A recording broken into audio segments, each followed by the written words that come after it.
Hello বন্ধুরা, technical PVS চ্যানেলে আপনাদের সকলকে স্বাগত জানাই। আমি প্রতিনিয়ত আমার চ্যানেলে সরকারি প্রকল্পের নতুন নতুন আপডেটগুলো নিয়ে আসি। তেমনি আজ আমি আপনাদের জন্য এক বিরাট নতুন আপডেট নিয়ে এসেছি। পশ্চিমবঙ্গে চালু হলো দুয়ারে শিল্প প্রকল্প। কি কি সুবিধা পাবেন বা কিভাবেই আবেদন করবেন এই প্রকল্পে বিস্তারিত জানতে পুরো ভিডিও দেখুন। পুরো ভিডিও না দেখলে কিছু বিস্তার না, তাই পুরো ভিডিও দেখার অনুরোধ রইল আপনাদের সকলের কাছে। তাই আর দেরি না করে ভিডিওটিকে শুরু করছি। ভিডিওটি ভালো লাগলে লাইক করবেন, কমেন্ট করবেন, বন্ধুদের সঙ্গে শেয়ার করবেন এবং আমার চ্যানেলে নতুন হয়ে থাকলে চ্যানেলটিকে সাবস্ক্রাইব করবেন। ধন্যবাদ, পাশে থাকবেন।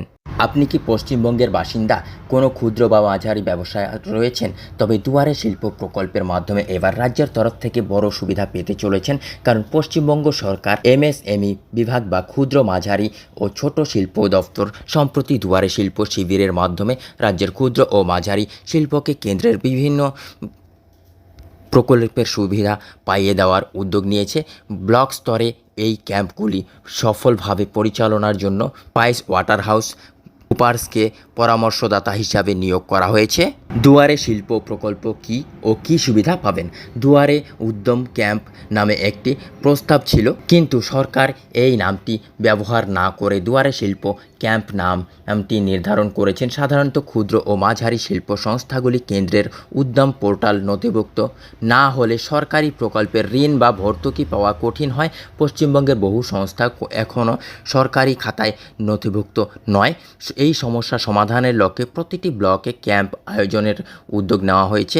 দুয়ারে শিল্প প্রসঙ্গে ক্ষুদ্র শিল্প দফতরের সচিব রাজেশ পাণ্ডে জানিয়েছেন, এই উদ্যোগ সম্পর্কে কোনো মন্তব্য করার মতো পরিস্থিতি তৈরি হয়নি। তবে দফতর সূত্রের মতে শিল্পের সমাধানে ক্যাম্পের হস্ত ও তাঁত শিল্পকে সহায়তা দেওয়ার ক্ষুদ্র শিল্পকে সামনে রেখে দুয়ারে শিল্প ক্যাম্প করার পরিকল্পনা নেওয়া হয়েছে। আগামী আগস্ট মাসে এটি চালু হতে পারে।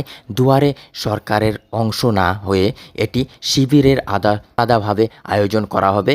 ক্ষুদ্র শিল্প দফতরের এক কর্তা জানিয়েছেন, এই ক্যাম্পের মাধ্যমে ক্ষুদ্র ও মাঝারি শিল্প সংস্থাগুলিকে সরকারি সহায়তা দেওয়া হবে এবং উদ্যম পোর্টালে নথিভুক্ত করা হবে।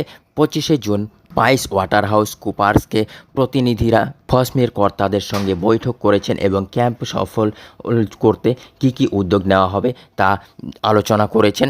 ফসলির সভাপতি বিশ্বনাথ ভট্টাচার্য জানিয়েছেন, প্রতিনিধিদের আশ্বাস দেওয়া হয়েছে যে আমাদের 55,000 সদস্যের মাধ্যমে ক্যাম্পের প্রচার করা হবে এবং আরও বেশি সংস্থাকে নথিভুক্ত করার জন্য উদ্যোগ নেওয়া হবে।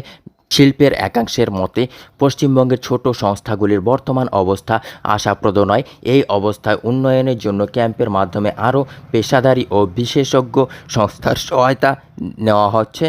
এটি কতটা সফল হয় তা সময়ই বলবে। বন্ধুরা, এই ছিল আজকের আপডেট। ভিডিওটি ভালো লাগলে লাইক করবেন, কমেন্ট করবেন, বন্ধুদের সঙ্গে শেয়ার করবেন। ধন্যবাদ, পাশে থাকবেন।